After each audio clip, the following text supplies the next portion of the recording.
You're watching WJCL 22 Morning News, the one to watch. Right now on WJCL 22 Morning News, we are learning more about the passing of a toddler shot in Hinesville, why police say no foul play is suspected.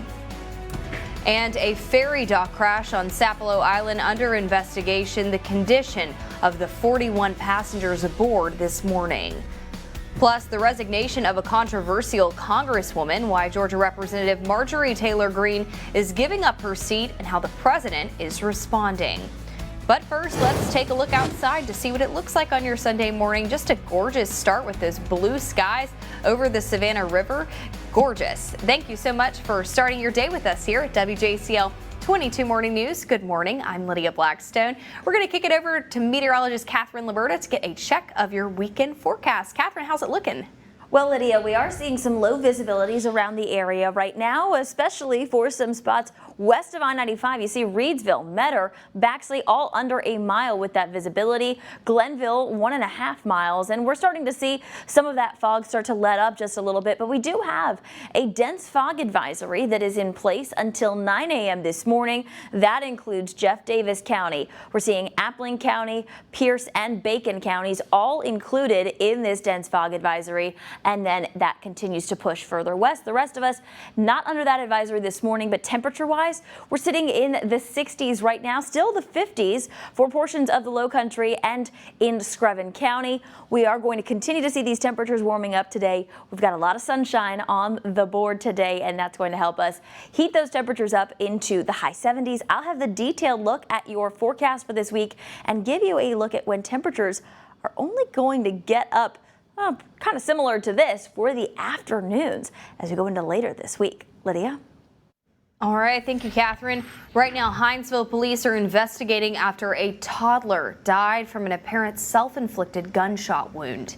It happened on Slade Street on Saturday. Hinesville police responded to reports of a 2-year-old with a gunshot wound. The child was taken to Liberty Regional Medical Center, where they were pronounced dead at around 3:50. Early information shows the shooting does appear to be accidental.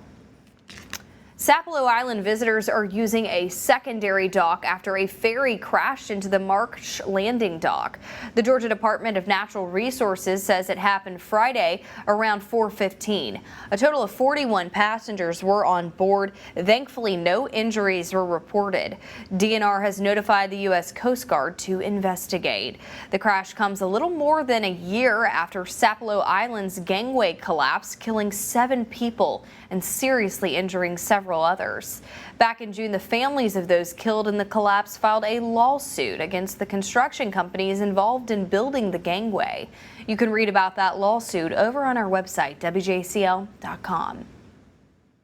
Right now, South Korean workers have started returning to the Hyundai LG battery plant in Bryan County after the historic ICE raid on the site in September. One of the engineers who had been detained said that around 50 engineers have returned to the U.S. as of November 15th. According to the engineer and an attorney representing the workers, more than 100 of the 317 detained South Korean nationals have gotten their B-1 visas back.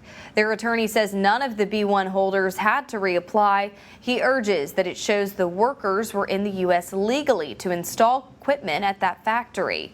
South Korea's Ministry of Foreign Affairs tells ABC News that the U.S. and South Korea are working to fix the visa system between the two countries. Hyundai did not respond to a request for comment from ABC. President Trump weighing in on the resignation of one of his biggest allies in Congress once upon a time. Republican Representative Marjorie Taylor Greene is surprising many on Friday night, saying she's quitting Congress. ABC News' senior White House correspondent Selena Wang has all the details. I said go your own way. President Trump on his very public split with Marjorie Taylor Greene, who's now quitting Congress.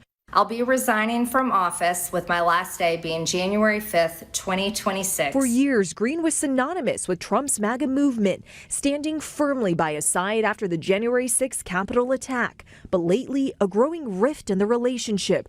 The president not ruling out backing a GOP challenger for Marjorie Taylor Greene's congressional seat.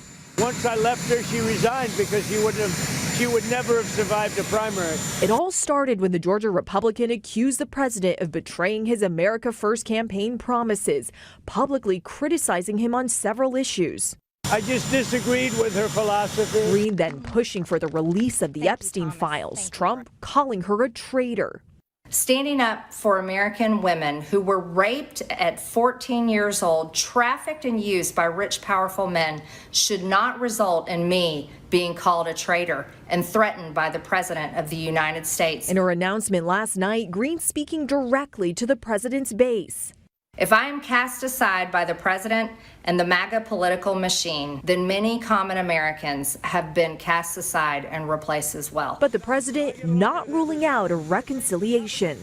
Sure, why not? I mean, I get along with everybody. And sources tell us behind the scenes, Green fuming over another issue. President Trump not backing her bigger ambitions to potentially run for U.S. Senate or governor of Georgia. Selena Wang, ABC News, the White House.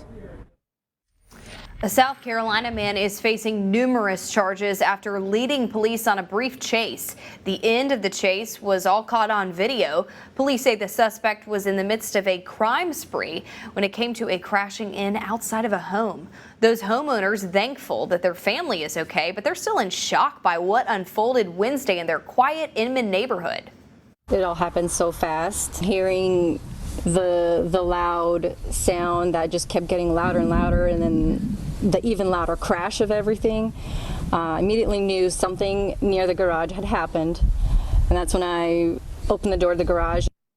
The suspect is in custody. He was first taken to the hospital to be evaluated before being booked into jail. Some schools in Southeast Georgia are celebrating after being named literacy leaders by the State Department of Education.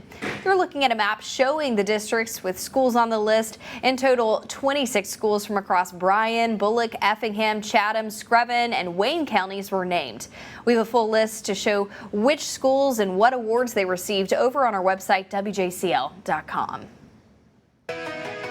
Your traffic track 22 this morning. If you're heading out to the airport, looks like no problems out there on the roadways right now. Savannah to the airport, just about a 20-minute drive. Hilton headed is under an hour. And Hinesville, about 45 minutes for us this morning. If you are heading from Pooler to downtown right now, traffic looks to be moving well. Just about a 10-minute drive and across the area. Looks like that traffic is moving fairly well.